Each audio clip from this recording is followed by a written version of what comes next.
Christophe, Bonjour Nicolas, comment ça va, mon ami? ça va très très bien. Bonjour à toutes et à tous. Alors Bonjour à tous. aujourd'hui, petit tutoriel pratique et qui me semble quand même relativement important. Aujourd'hui, nous allons nous intéresser à l'emballage des haut-parleurs en vue d'une expédition, mais aussi des normes qui pourront convenir pour tous les appareils hi-fi par exemple, ou autres objets d'ailleurs que vous pourrez acheter sur Le Bon Coin, sur eBay, voilà. Mon expérience m'a montré qu'il y avait à peu près 90% des gens qui n'emballaient pas les objets correctement.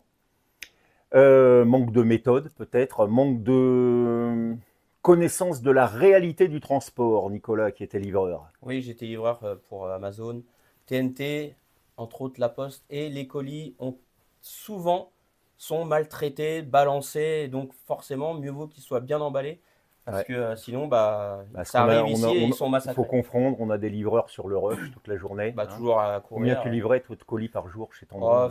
moi, je sais plus, j'étais à 160 clients, 170 clients à faire Voilà, en en une six journée. sept heures de temps. Voilà. C'est Les bien. facteurs, c'est pareil. Hein. Ouais, Bon, on ouais. dira ce qu'on veut, mais ils n'ont pas beaucoup le temps de Ouais. causer. Hein. Ils n'ont pas Non, non, beaucoup le temps de c'est causer. très rapide. Donc voilà, donc la nécessité, si on veut que les objets arrivent en bon état, de réaliser un emballage correct et adapté Mm. aux conditions de livraison.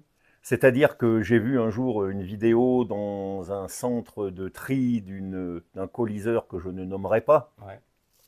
J'ai vu aussi le livreur de ce même coliseur qui marchait sur les colis littéralement dans son camion. Ah, ouais, Oui, oui. Et le réceptionnaire des colis qui lui disait mais arrêtez de balancer les colis. L'autre, il n'en avait rien à faire. ouais. Ouais. Il y avait avant un point relais au supermarché Auchan, Mhm. là-bas. Le livreur mettait les colis dans son camion. Il y avait 2 mètres de Montagne. colis au-dessus du caddie. Si vous bougez ça dans un caddie, et puis un jour, évidemment, bien sûr, la pile de colis qui est tombée. Donc voilà. D'après ce que je me suis laissé dire, à la poste, c'est le tri mécanique dans les centres de tri. Ça passe sur des tapis roulants, ça tombe dans des paniers, et je crois qu'il y a une hauteur de plus de 2 mètres. Ouais. Donc si le colis il est en bas, il prend tous les autres sur le museau, etc. Et tout et tout. Donc l'emballage est pour moi un point crucial. Donc j'envoie à chaque fois des didacticiels qui ne sont pas forcément respectés et je dois dire que ça ne me met pas spécialement de bonne humeur parce que les haut-parleurs qu'on m'envoie sont malades, c'est pas la peine qu'ils les arrivent morts. Ouais. Et j'ai de belles expériences là-dedans. Justement, hier, on a présenté les enceintes audio références. Ouais. Un jour, malgré mes bons conseils, un monsieur m'envoie 4 haut-parleurs allant dans des audio-références, Mhm. 126. Lorsqu'on mesure les 4 haut-parleurs mis bout à bout, on obtient 56 cm, je m'en rappelle. Mhm. Quand le colis arrive, je me dis, oulala, je secoue le colis, on entendait gling, gling, gling à l'intérieur. La taille du carton était de 50 cm. C'est-à-dire qu'il avait rentré en force Ouais. les 4 haut-parleurs qui faisaient 56 dans un carton de 50. Parce que le carton, ça se déforme. Ouais, du coup, ça l'a attiré. L'amortissement à l'intérieur, à peu près inexistant. J'ai réussi à refaire 3 haut-parleurs avec 4, en prenant les équipages mobiles de l'un, les bouts de châssis de l'autre, de machin et trucs. Et le 4e haut-parleur a été refait par Davis. D'accord. Une belle affaire. J'ai vu arriver, dans le même genre, un haut-parleur JBL Mhm. de 35 cm avec un châssis épais comme ça, le châssis cassé. Ouais. Des châssis parfois tordus, Faut y aller. que j'ai été obligé de mettre dans un étau pour les détordre, etc. Et, Ouais, tout. ouais. Et un jour, il y a eu les branches du châssis. J'ai dû trouver quelqu'un qui pouvait souder de l'alliage pour Remettre le. souder la branche du châssis. C'est incroyable, mais c'est Ouais. comme ça. Et après ça, quand je dis ça aux gens, oh oui, mais la poste n'est pas soigneuse. Non, c'est de ta faute. Oui, voilà. Faut bien faire son colis. Voilà, les normes, je les ai données. Il faut connaître les conditions de traitement des colis. Mhm. Bah, c'est comme ça. Ouais. C'est-à-dire qu'il faut se mettre concrètement à la hauteur du problème. Mhm. Donc on va voir aujourd'hui, spécialement sur les haut-parleurs, mais encore une fois, je le répète, c'est valable pour les autres objets, quelles normes et quel processus il faut respecter pour emballer correctement les haut-parleurs. Mhm. Voilà. Donc on va commencer tout de suite. Nicolas, sois gentil, fais-nous passer ces haut-parleurs-là. Voilà, nous allons emballer ces deux médiums Célestion de 13 cm. Voilà. La première chose, ça va être de les fixer l'un à l'autre. Alors, lorsque les suspensions du haut-parleur ne dépassent pas, on peut les plaquer l'un contre l'autre, éventuellement mettre une petite feuille de carton, mais là ici c'est même inutile. Le principe déjà de base pour l'emballage des haut-parleurs, c'est que rien ne doit toucher la membrane. Rien ne doit toucher la membrane. Voilà. Donc, lorsque les suspensions dépassent au-dessus du châssis, tiens Nicolas, montre-nous ça. Lorsque les suspensions dépassent au-dessus du châssis, on va mettre ici des entretoises. Là, ce sont des petits cônes en plastique, mais vous pouvez aussi bien mettre un boulon avec des écrous, ce que vous voulez. Voilà. Et là, les suspensions ne se touchent pas. Parce que si les suspensions, voilà, montre bien, parce que si les suspensions se touchent, il va y avoir écrasement du speeder à l'arrière. Et là, on est mal parti. La musique va changer au niveau de la réparation. Voilà. Donc, entretoise, si la suspension dépasse au-dessus du châssis, rien du tout, ou une petite feuille de carton, si elle ne dépasse pas, mais encore une fois, la membrane ne doit pas être touchée. Voilà. Donc, on va passer au scotchage. Voilà. Pour le scotchage des haut-parleurs, on va utiliser du scotch papier, du scotch de peintre, parce que si vous utilisez le scotch d'emballage, qu'on va appeler le Havane, là, ça risque de laisser des traces sur le châssis.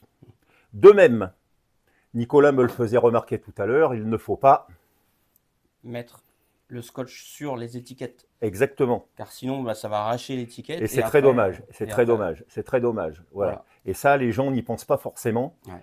Mais voilà, l'étiquette, ça fait partie du haut-parleur. C'est en quelque sorte son cachet d'origine, etc. Et tout. Donc même un scotch comme blanc, ça, ça risque d'arracher l'étiquette. Ouais. Voilà. Tout simplement, c'est extrêmement simple. Et là, je vois souvent arriver, bon, dans l'absolu, c'est pas bien grave, des haut-parleurs qui ont été boulonnés. Ouais, souvent. Ok, boulonnés.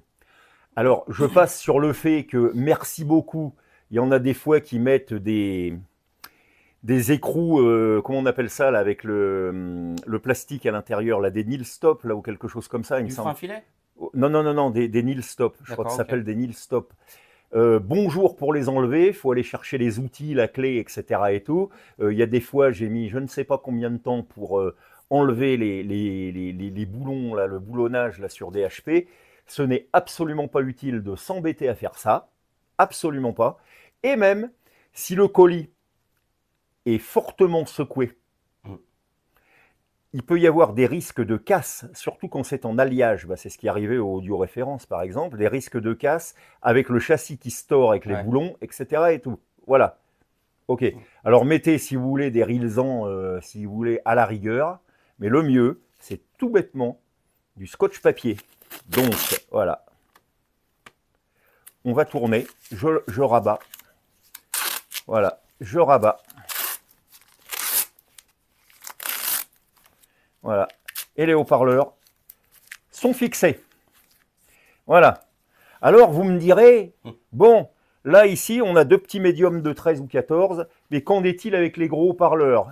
Eh bien, Nicolas va nous faire la démonstration. Allez, hop. Voilà.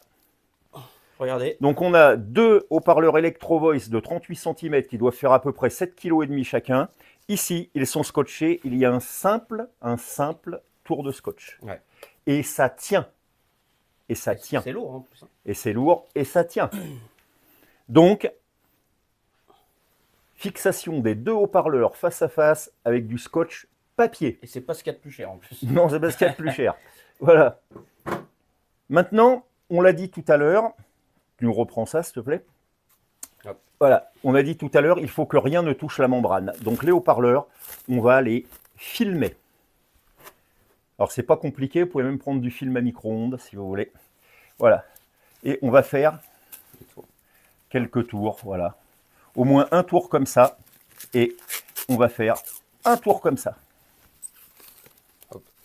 Voilà.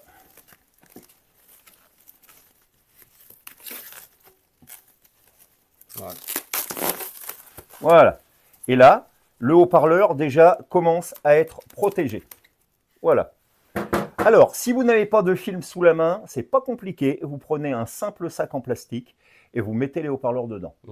Voilà. Maintenant, ce qu'on va faire, on va terminer la protection du haut-parleur, cette fois-ci avec le scotch Havane, parce que là, ça ne risque rien.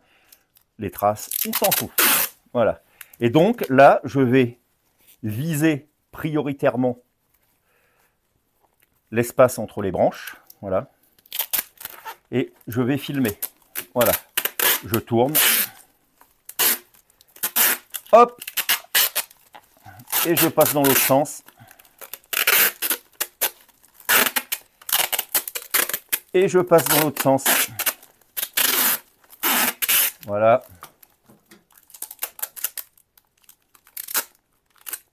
Déjà là. Voilà. Et je coupe. Et là. Déjà, là, c'est bon. Là, on aurait pu en mettre un petit peu plus. Oui, mais bon, voilà.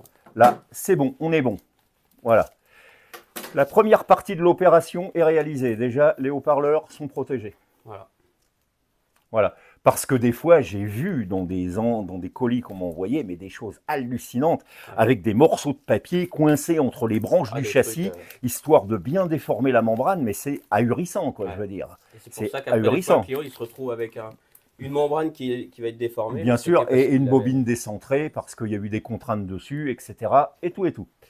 Donc voilà. Maintenant, on va passer à la partie colisage, si on peut dire. Et déjà, donc, on va choisir un carton. Voilà. Qui va être, bon, bah celui-là est pas, mais relativement costaud. Voilà, relativement costaud. On va essayer. La taille du carton. Maintenant, si vous avez envie que vos haut-parleurs arrivent en bon état, il va falloir choisir un carton qui permettra au haut-parleur de ne pas toucher les parois du colis à moins de 5 cm, dans toutes les directions. Donc ici, dans l'idéal, on a des haut-parleurs qui font à peu près, allez, on va dire 14 cm. Donc 14 plus 10, ça fait 24. Donc un carton qui fait déjà 24 par 24. Là, ici, on doit avoir à peu près la même chose, une quinzaine de centimètres. Donc ça serait 24 par 24 par 24. Voilà, tout simplement. Donc on va choisir par exemple ce carton. Voilà. Et les haut-parleurs vont aller dedans. Et là, vous allez pouvoir choisir de les mettre comme ça ou comme ça. Voilà. Donc là, vous apercevez, les haut-parleurs sont bien à l'aise dedans. Voilà. Ensuite de quoi? L'amortissant. Pose les haut-parleurs si tu veux. On va montrer l'amortissant. Voilà. L'amortissant, il faut réaliser ce qu'on appelle un colis flottant. Ce qui ne signifie pas que le produit se balade à l'intérieur du carton. Ça veut dire que il va y avoir une relative, ça va être compact, mais avec encore une relative souplesse de manière à amortir les chocs. Et c'est pour ça qu'on ne va utiliser que de l'amortissant souple. Le polystyrène, ça cale, mais ça n'amortit rien. Donc ça, il faut le savoir. Ça cale, mais ça n'amortit rien. Trop dur. OK? Voilà. Donc, eh ben regardez. N'importe quoi. Chose de la vie de tous les jours. Voilà. Ça, genre pare-soleil de voiture. Un emballage de je sais pas quoi, de boîte de conserve ou de bouteille. Voilà. Chocolat de Noël. Chocolat de Noël. Voilà. Ce qu'on veut. Voilà. Là, un plastique d'emballage de bouteille d'eau. Voilà. Voilà. Déjà. Voilà, là déjà. OK? Et en plus de ça, vous faites un geste écologique, hein, pour ceux qui en ont quelque chose à faire, trop peu malheureusement. À mettre dans la poubelle jaune. Oui, voilà, on les met dans la poubelle jaune et au moins, ça ne fait pas du plastique à usage tout à fait unique. Puisqu'on va au moins le réutiliser pour faire un paquet. Voilà. OK? Et après, éventuellement, ça pourrait être recyclé. Voilà. Donc, tu vas montrer le carton, s'il te plaît. Voilà, donc là, on a le carton. Et la première chose qu'on va faire, pour que les haut-parleurs voyagent dans de bonnes conditions, on va faire un lit. Donc, je vais tapisser entièrement le fond du carton. Tiens, tu veux le mettre sur... Ouais, vas-y. Voilà, donc on va tapisser le fond du carton. Voilà, avec une bonne couche, donc d'à peu près 5 cm. Voilà, 5 cm. Comme on l'a vu. Ensuite de quoi? On va placer tout bêtement les haut-parleurs dedans. Voilà, bon, on va les mettre comme ça, par exemple. Et là, personnellement, moi, je vais commencer par les angles. Voilà. C'est là où il y a les chocs. Exactement. Donc, on va commencer à bourrer les angles. Voilà. Voilà, donc là, du papier. Du papier. De la mousse. Voilà. Bon, alors ça fait un peu roots, alors peut-être qu'il y en a qui vont dire oui, mais il y avait du pain dans l'emballage. Bullpack, oui, bah tiens, bah bon, voilà, tiens, justement, du Bullpack, ça serait plus propre. Bah écoute, voilà, tiens, regarde, du Bullpack. Voilà, et j'hésite pas à bien bourrer. Voilà, sans trop déformer le carton. Voilà, hop, les haut-parleurs sont maintenant bien calés dedans. Voilà, ils ont un beau petit nid douillet. Et on va finir, tranquillou, de remplir le carton. Voilà. Et je ne mégote pas sur l'emballage. Comme vous voyez, il a fallu un gros sac plein pour faire ce paquet. Et encore, d'après moi, il en manque un peu. Il en faudra encore. Ouais. Voilà. Si vous n'avez pas tout à fait assez d'emballage, etc. et tout, mais que quand même, c'est bien protégé, à ce moment-là, cutter, on coupe les angles. Ça, c'est la petite astuce. Ça. Oui, oh, elle tombe sous le sens. Pour que le paquet soit bien compact et que ça ne bouge pas, je viens de couper les angles. Ensuite de quoi? On va rabattre en appuyant. Voilà. On va rabattre en appuyant. Après, on va bien serrer le carton. Attends, je montre un peu comment il est fait. Voilà. Déjà, en fait, il n'y a vraiment plus de... Voilà. Secoue-le, tu verras, rien ne bouge dedans. Hein. Ça ne bouge pas. Voilà. Et ensuite, après, il va falloir bien le scotcher. Voilà. Hop. Je ne mégote pas sur le scotch.